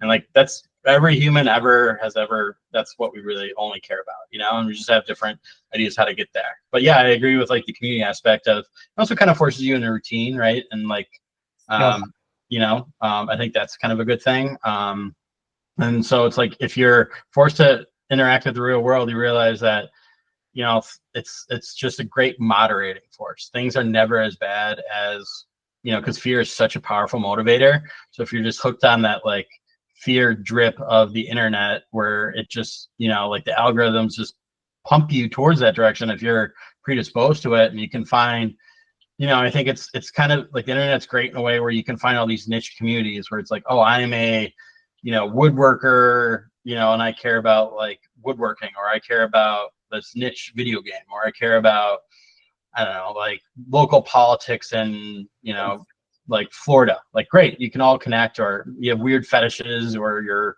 a Muslim living down south. You can connect with others and, feel less alone. But also, too, it's like, okay, then if you have like some bad wolves in there where it's like, takes the community, like the stuff that gets reinforced is the taboo, the crate, like I always see like in the dating advice, relationship advice, it's never the stuff that's like positive, like, oh, my partner is great, like, oh, we never fight, like that. No one really cares about that shit. That doesn't get eyeballs. It's my partner is abusive and like, what should I leave? Like, or my person's cheating on me, like that's the stuff that gets a lot of eyeballs and comments. And then you start thinking like, oh, everyone's a cheater, every guy is abusive, every person is a porn addict or whatever, right? And then it's like, oh, then you start slanting your whole view on, whole demographic is like they're the scary other. And I think you mentioned this too, that like women being really into true crime, just think like every guy is going to kill them when it's just so vanishingly rare. Like they love this like same thing with like horror. Like young teenage girls are the biggest viewers of horror. I think it's just because they just like, because I think like guys tap into danger by like fighting, aggression, but girls tap into danger. They have the same like drive to do it, just they do it like in a vicarious way, right? Like where danger happens to me, that's like their version of violence, like combat.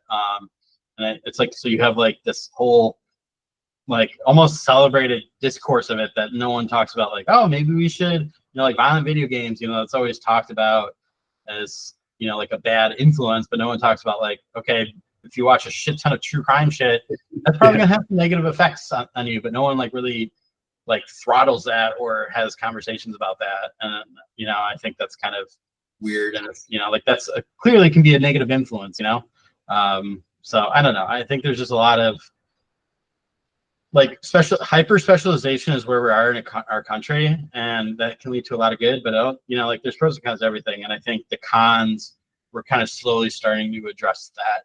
But I don't think we like the pluses of it and being hooked up to the feeds and the scrolls way much more. And I think it's like are we gonna ever stop doing it? I don't know. I don't think so. I think too, with like to your comment about finding like your groups. Yeah. When you're in an area and you feel like you can't connect well with people, it's cool to be able to find like-minded people, right? Yeah. But then also it's like you don't want to like overdo it where you're just living in this bubble of everyone's the same. And it's kind of interesting because I think I've always enjoyed like conversations or people, and I don't know why this is, but with people that are like different, right? People that are like bringing up different ideas or having to face those things, I think is actually a good thing. Like what you're saying, like you meet someone out in the community that is not the same as you, and then you realize, oh, like I think sports is honestly one of the best. Yeah. Bringing like different people together, because it's like, oh, like I love basketball. I love playing basketball too. Like let's go shoot hoops, and it's such an easy like thing that you can quickly pick up. And like it just seems like people are just like really driving into their echo chambers. Or I guess here's an interesting question. Because like we control our algorithm, right? Like you click and then it kind of sends you more of what you're clicking on. But like, do we really control the algorithm? Because it's kind of all playing to your impulses, right? Mm-hmm. So it's like it's kind of an interesting, like if it sends you things that you're gonna like naturally, like I get the weirdest videos. Like Lauren will say, like, "Oh, you get the weirdest videos." I'm like, yeah, because I just like will stare at them longer because they're just weird to me, And then like on Instagram, and then I just get more of them, and I'm like, I don't even know what. I mean, I don't know. I just get weird. So I think it plays to your subconscious, and that subconscious I think leads to a lot of like decision makings, and you make decisions based on that.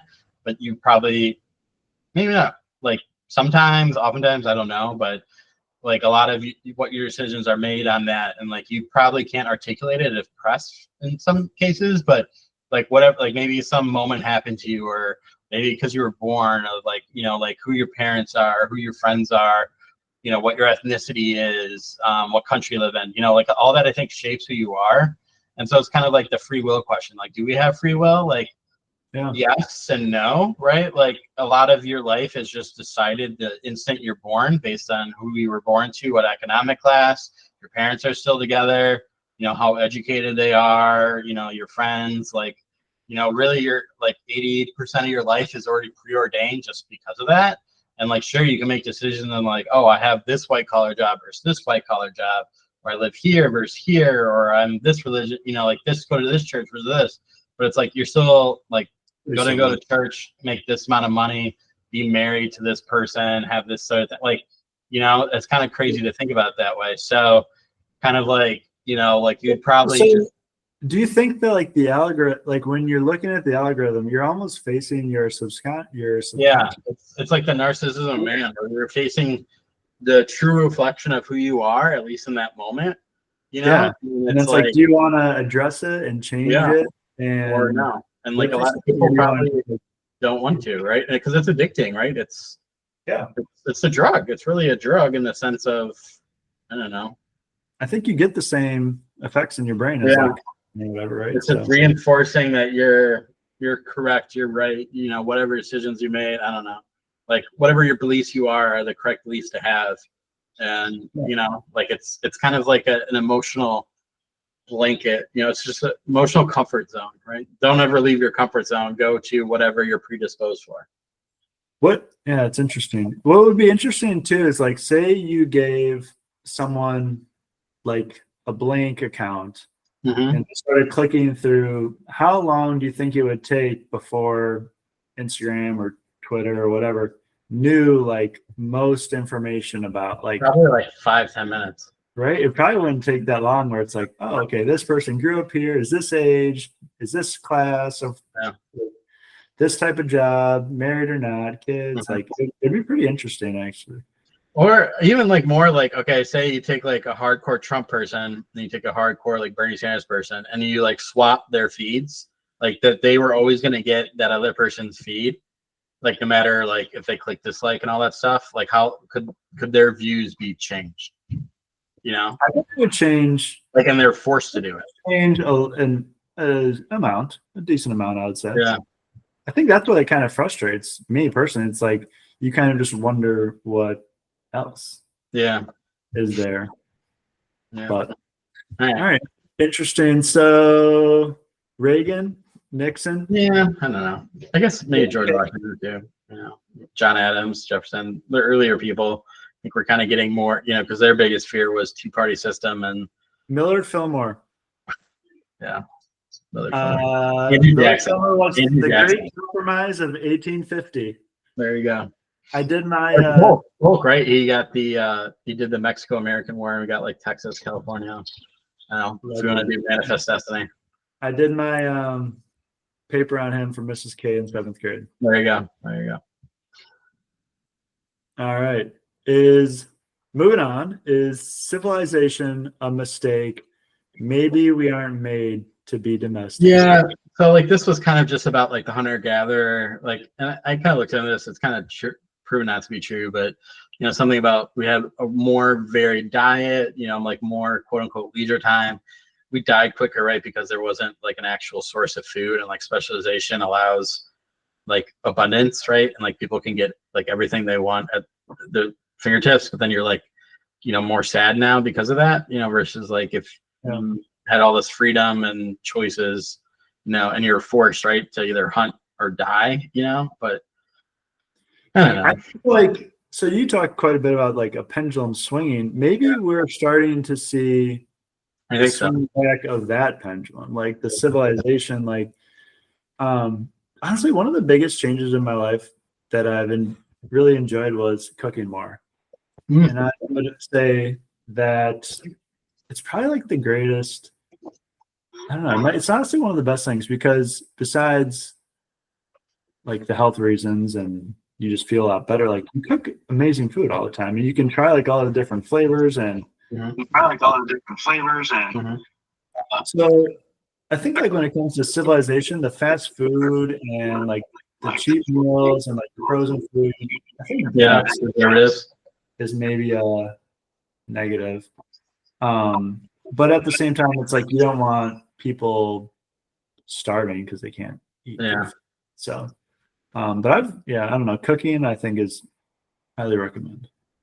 Yeah, I do agree with you, and it seems like America's kind of is long overdue, right? Just over processed, pasteurized stuff, high sugar, you know, just all artificial stuff. You know, I think we realize that that's not a good thing. You know, we should invest more in trying to have more natural stuff. You know. Yeah, no, it's good. It's a cycle though, because you feel tired because what you're eating, and then and then so you just want fast food because you don't have energy for it, and then you just feel worse. And I was there for a long time, and but you start like breaking out of that, and you're like, damn. Like, honestly, you can cook meals that are not that hard, and they taste honestly like just as way better. And then you go back to some of that stuff, and you're like. Yeah, like you said, you don't even like Qdoba, like all that's well, it just has that like, I don't know, that flavor, that kind of distinct. And I was like, it's just not the same anymore. I don't know. One thing that I thought was interesting, I said this the other day was, like people always say like, oh, the Mediterranean diet's like the healthiest diet, right? And that's, I guess, kind of what I'm eating now. But I don't think people have a great concept of what it actually is because people always say it's like a lot of fish and nuts. Yeah. I think it's just cooking whole foods, honestly. Yeah. Like if you go to the store and you just chopping vegetables all the time, which is kind of like what we do. The thing I like is like if you take any sauce will pretty much make your food good, right? Yeah. Any sauce, pick a carb, right? Yeah, it's like whatever you like. You want to make it spicy, you want to make it sweet, you want to make it whatever. Um, if you then just throw in a bunch of vegetables and then pick whatever carb you want, whether it's like potatoes or rice or pasta, and then eat it. Honestly, the thing too is you can eat as much as you want. Like you can just crush that stuff and then have some leftovers tomorrow and eat more of it, and you'll feel great. So that's what I think. The Mediterranean diet is just like cooking more, eating healthier. Like you're not really thinking about it though. You're just kind of like enjoying it, and then you're drinking and just kind of walking around a little bit more and stuff. Yeah, I think the walking. I think Europe, like that's just because it's like every time I've been there, you just have to walk so much, and you know that's just so good for you. You know, Dude, the French, man, they just walk like machines. It was Yeah. fun. Dude, they're like biking too. It was 30 degrees out, and there's people on these bikes like with no face mask, no gloves. Their hands had been like frozen in those bike handles. I was in the cab right next to one. I was like, dude, you must be dying right now. But they're just, I don't know. They love it. Well different. Dude, in Spain, they sit outside and eat like all winter. So, like, I don't do that. But Yeah, like, and we had to do that during COVID, right? And like, it wasn't bad. Like, it wasn't as bad as I thought because you have all the heaters and stuff. Yeah, eating cold is like, because it seems like unthinkable, but like when you actually do it, it's not, you know, it's not the end of the world. the only bad part is if it's windy, your food gets cold pretty fast. Yeah, that's true. And people love to smoke outside. So Yeah. I do think it's good to be domesticated just to like I think like farming was Well, and like think of like all the drugs and life-saving stuff that we've, you know, had. wastewater treatment plants. One of the best things. Yeah, like how many diseases that we like know about, and Yeah. you're not gonna have a spaceship if you're not. Yeah. So All right. moving on. World. All right. Yeah. So you had a topic here. Well, we kind of did it. I guess I was gonna go. What did I write? I was just gonna kind of ask about it, and then we kind of went into the whole soft power and Doge and cutting and everything. But and aid, I guess a little different, maybe not world chaos, but do we want to just do like a Severance recap? Yeah, I was thinking about it. Yeah, so I think it's like I think that like one I saw is like it was casted so well, and I think like casting is such a kind of like not really talked about thing, but I think it matters so much to like what the show is. Just having characters that just, you know, like gel together and just seem like of that place, right? You know, that, and I think they did a good job, like, you know, kind of like they're all different, right? And they all have like different things they bring, and they allow each other to like have different times to shine. I saw one with like Helly, right? That went from, we should say spoiler. So if you haven't listened, if you're listening this far, haven't seen the latest episode, you know, turn off now. Wait a second. But with Helly R, like with her face, you know, like this small movements of going from like outy Helly to like inner, and you could just see like eyebrows and like just kind of impressive face distortions, right? Like I mean, that's kind of a really hard thing to do where you're the same person, but somehow you were able to look different just by facial movements. You know, it's interesting. And I kind of like that, like everything seems super high stakes, you know, but it's like not, right? Like, oh, you did something so bad, so we're gonna take your marshmallows away. And it's like Holly, like those two are like, this is ridiculous, versus everyone else being like, oh my God, this is so bad, like we're really in trouble.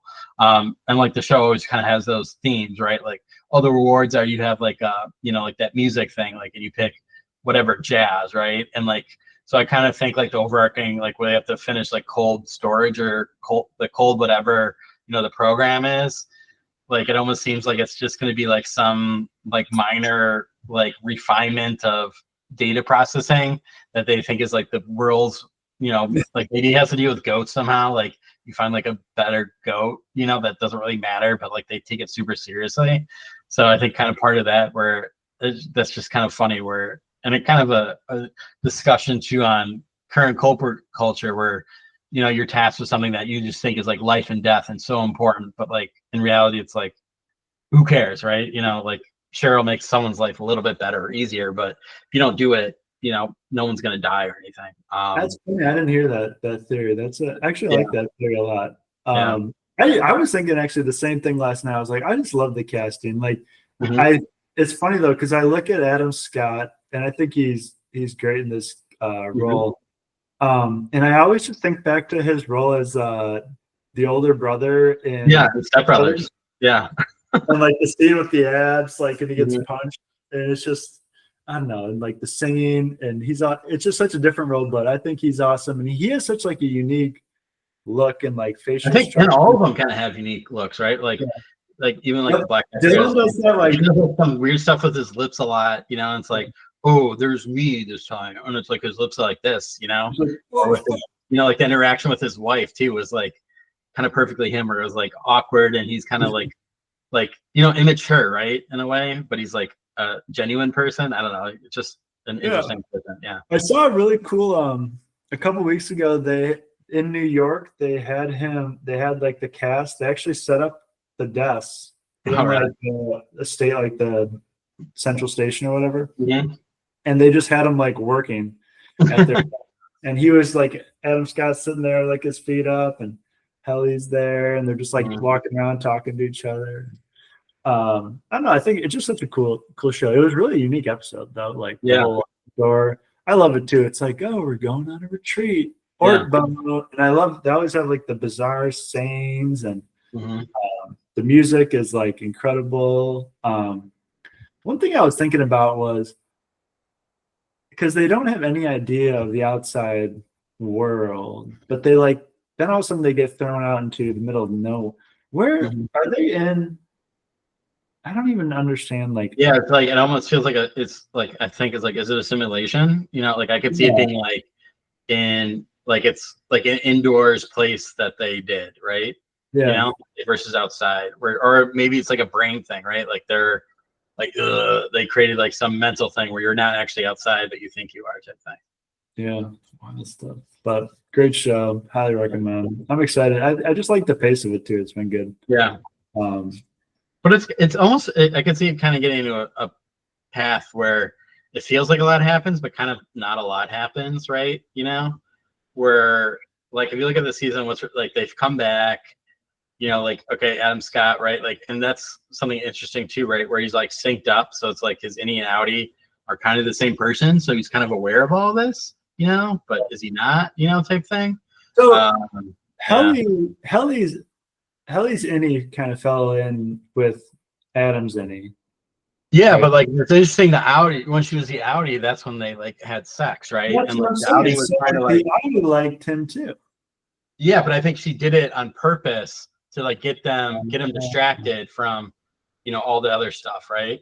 Like that's what my take was. And then like the one guy like knew, right, that she was lying, and like the outie couldn't answer the question about the night garden because she wasn't there for that, right? So like, and then she would, because it was a lie. Yeah, it was a lie. Yeah. Did she ever admit that? Or I guess it came out that she's and like because like outside Heliar was never cruel, and then you can see her just like smiling and being nice in her face. And then like also when that guy was looking at the screen, I saw this on Reddit that he's doing the data refinement. It spelled out Egan on it, so somehow that like you're able to access like subconscious thoughts. It seems like through the computer to get like what you actually think, or maybe it's like someone in it. Also another theory I saw, like the little Asian girl that's like the boss. Theory is that's Adam Scott and his dead wife's child. Oh wow, that would be wild. Yeah. That'd be a crazy one, right? It's kind of fun that it's fun to have a show that can like have all these different theories and stuff. Yeah, I know. Probably like I hope they kind of like you get some conclusions, but I could see it again, like what we mentioned, it being like Lost, where you just it was more fun to just keep adding questions than trying like, and you go to the Game of Thrones end where it's like you have all these different threads and storylines and like trying to wave it, like finish it in a compelling, satisfying end just gets more and more difficult, and then eventually it's just going to blow up. But I don't know, we'll see. We'll see. It's been. I hope it's not the last of our reign. I'm gonna say no. I'm gonna say it's not. Yeah. All right. Was that All the last? I think, okay, my one last comment, Okay. and this is going back to the start. I wrote this down. Football, though. I had Okay. this, and you were saying that, like paying Travis Kelce was such an advantage for the Chiefs because he was top 3 wide receiver getting paid like 50th. Saquon Barkley, $14 million a year, and it's like, what if you're an NFL team, you just look at all the least valued positions and just like dominate it Yeah, at at the top of yeah, I agree with you. Like it don't even look at positions, just look at like somehow you just figure out like, it's kind of like baseball, right? Like what gets a run, and then you pay for the on base stuff, so it's like, okay, pay for like the world's best center, probably even like world's best like punter, like that's probably worth like good amount more than what they're currently paid. Kicker? Like linebackers, safeties, just it's like if you're like the best at that, but then you have an average, whatever, you could probably do pretty well. But it seems like NFL because you can get more of them. Yeah, more of those guys. Maybe. Yeah, because everyone's just trying to chase like zig when others zag, right? Because everyone's just trying to chase like the elite QB, the elite cornerback, and like it'd be like because Jalen Hurts, is like he's elite, but he's not. Like you could like I feel like a team is just scared of because it's like just common wisdom, but like just really kind of punt on. And I guess the Niners have tried it, right? Where it's like you just have a game manager QB, and then you just have elite everywhere else, and like that's like it's worked kind of well, but like they haven't won a Super Bowl, right? So McCaffrey's injury this year, but it's like also like they're like that's kind of a small sample size, and I think that's the problem with the NFL is that the baseball the true benefit I think is you have so many games where you can actually put theories out there and they actually get real life feedback because you just have so many games on what works. The NFL, there's just so much variance. So they see it like it doesn't work for one team. It's like, no, it doesn't work, but it's like we don't have enough sample size to actually like determine if this actual idea is actually valid or not.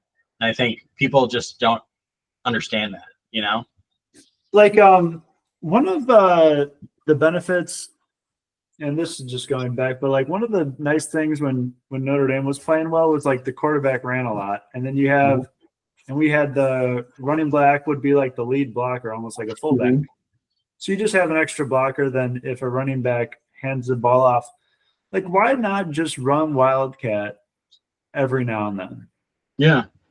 Like it doesn't have to be like Wildcat, but it's like you really have to make someone think that you're gonna run, right? Like because then it's like if you don't, then it just completely removes it's like double-sided. One, they know what you're doing, so you're more predictable, but then they can be less predictable. It's like a double whammy of like pain, I guess, or disadvantage that you have when you don't have it. Yeah, I don't know. I just think you should have more packages, And I think too, like another thing is maybe the quarterback doesn't have to always be one guy. Like if you have a good situational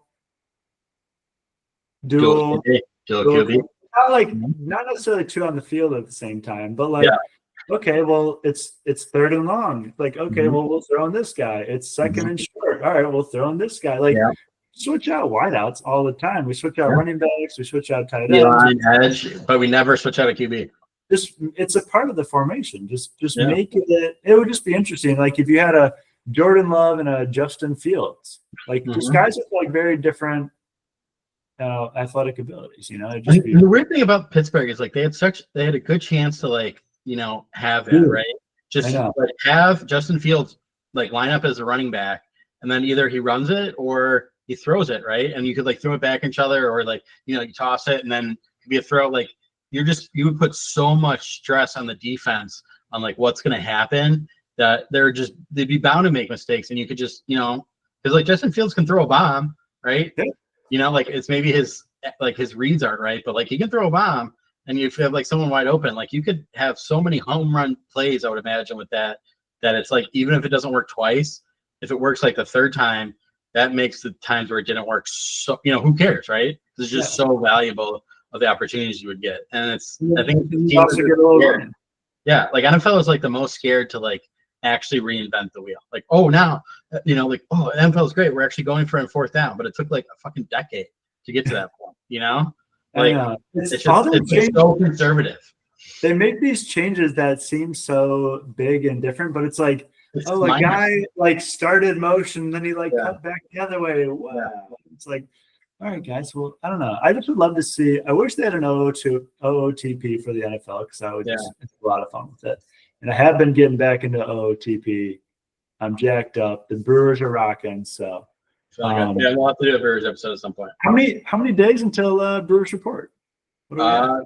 I think they might already, and I think first spring training is February 22nd, so like 10, 11 days. Oh wow, 10 days till the Brewers speak. Okay, cool. We'll have a little. Yeah, maybe we'll have a little. Yeah. The other thing I want to do is get into chess. I want to get into chess, Sam, so we can play some chess for our viewers someday. Oh, all right. That'd be kind of interesting to do like a live game. Yeah. Yeah. Mix it up. All right. This was good. All right. Like and subscribe. Episode 10. Until next week. Episode Until 10. next week. We're done. All right.